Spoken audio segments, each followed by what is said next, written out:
This problem seems fairly lengthy and it has lots of parts, but we're going to learn a lot about chemical kinetics by working through this problem. First, let's look at the reaction it's given. It says it's a decomposition reaction. So I'm going to write the reaction up here in the space. It's SO2Cl2 decomposing. That means it's breaking apart. And it gives me the products it's breaking apart into. Both gases. And it's balanced as written.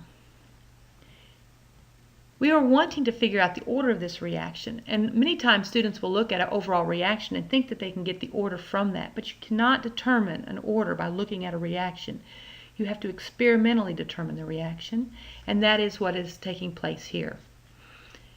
They monitored this reaction at a certain temperature. We're not told what the temperature is, but at some temperature they're monitoring SO2Cl2 as a function of time, meaning as time goes by they're taking readings of how much SO2Cl2 is present. And they found that when they plotted the natural log of that concentration versus time, that they got a straight line. So along the y-axis is the natural log of SO2Cl2, and along the x-axis is time in seconds. And they tell me it's a linear plot, so it's a straight line. This is the slope-intercept form of the line, so it's y equals mx plus b. And we are seeing right here the slope. That's a negative slope, so I want to draw my line in this direction. And the slope of this line is a negative 3.10 times 10 to the minus 4, and I'm going to give it units. It's change in y over change in x to get a slope. Y has no units, but x is seconds, so the units of that slope is 1 over seconds. So all of the information in the first half of this problem is obtained and given in that little graph. Now we can start answering the questions. The first question is, what is the order of the reaction? Anytime the natural log of concentration versus time gives a linear plot, this tells me it is first order. If we know it's first order, we can write the rate law. Rate is equal to K, reactant SO2Cl2 to the first power. Question number 2 says, what is the rate constant? Well, that is obtained from the slope. The slope of the line is equal to negative K. So K will equal 3.10 times 10 to the minus 4. Rate constants are always positive, and that is the value of that rate constant. So that's question 2. Now let's move on to question number 3. It starts off by saying at this temperature. The reason they say that is because K changes with temperature, so if we want to know something about this reaction and we want to use this K that we have here, we better make sure we're running it at the same temperature. We're given time information and concentration information, and that tells me that I would like to use the integrated rate law for a first order reaction. That would be the natural log of the concentration of SO2Cl2 at some time divided by the concentration of SO2Cl2 initially is equal to a minus K times time.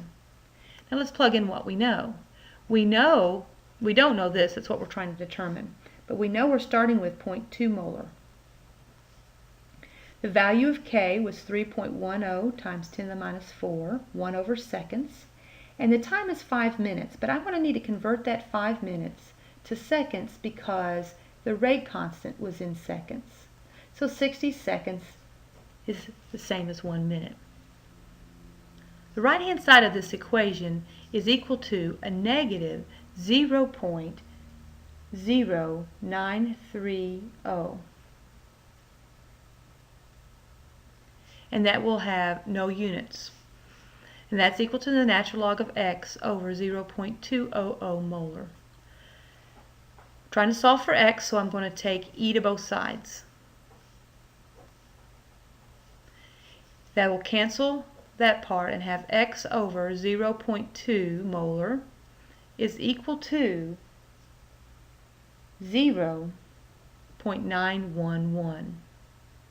If I multiply both sides by 0.2, I will have x equal to 0.180 molar. So this is a concentration of SO2Cl2 after 5 minutes has gone by. Part 4. Part 4, we want to know the concentration of the products at 5 minutes. Now, a lot of times students will look at the balanced equation and say, well, they all have the same coefficient, so their concentrations all have to be the same at the end. Well, that is not true. We know that however much of SO2 reacts, that's how much of SO2 and Cl2 are produced. And 0.180 is not how much reacted, it's how much is still there. So let's write the reaction with some room to work under it to explain how you will figure out the amount of the SO2 and the Cl2 that are produced. Let's think about this reaction at the start. At the start of the reaction, we were told that we had 0.2 molar of this. And of course, there's not going to be any product.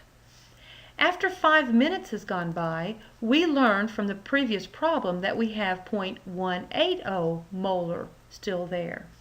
So right here, let's think about how much reacted or formed, depending on whether you're talking about reactants or products.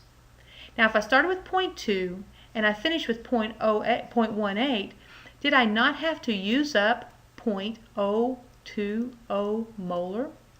I'm going to use up that much. Think about that. If I started with 0.2 and finished with 0.18, 0.02 had to have reacted.